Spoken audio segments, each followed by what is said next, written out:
displaced by glass fragments. A recent federal study found more than 600,000 people are homeless across the country. 1 in 10 of them, a United States veteran.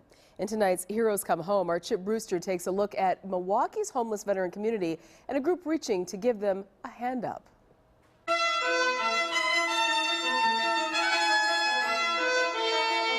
Just recently filed for VA benefits. This is Carl Ellis. He's in his 50s, has a son. He's a U.S. veteran, and he's living in a Milwaukee shelter. Help veterans, yeah, that's homeless. Carl is one of the estimated hundreds of veterans in Milwaukee without a place to call home. To be homeless to me, is there's no hope. He joined the Army right out of high school. After leaving the service in 1981, he says he became lost while fighting depression and low self-esteem.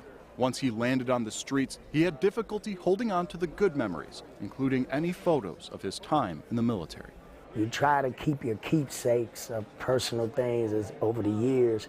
You can't keep them because you have nowhere to keep yourself. Our vets served our country. We asked them to do things they didn't want to do, and they did it. So now it's important that we work for them and do things for them.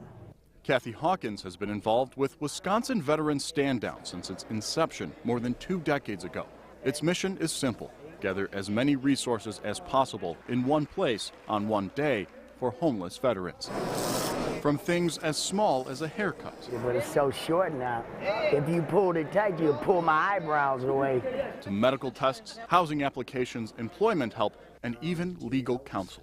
Yeah, I haven't had a driver's license since I was 18. While much of today's homeless vets are not from the most recent wars, Kathy says she's seeing the population change. She expects the number of veterans living on the streets to grow. When we started, we saw majority of World War II vets, and then it evolved to Korean, then it evolved to Vietnam vets, and now we're starting to see beginning of the Afghanistan and Iraqi vets. For the people that's coming back, the younger generation, I can only pray for them. It's going to be rough. While veterans return with training and a skill set you can only get in the military, they often lack qualifications many employers look for. These include civilian job experience and higher education. Then there are the personal challenges. There's all different causes, all the way from mental health issues to just don't have the resources. PTSD is a very big one. For Carl, it was being thrown back into the civilian world after only knowing adulthood in the military. That led to alcoholism. I didn't want no one to get in to know me. I just trusted in the bottle, which I later found out was not my friend. After nearly 3 decades, things are looking up for this vet. He's coming up on a year of sobriety, growing closer to his son, and has worked through many of the personal issues which held him down. My future looks bright. It's hard to describe. It's good to be me again.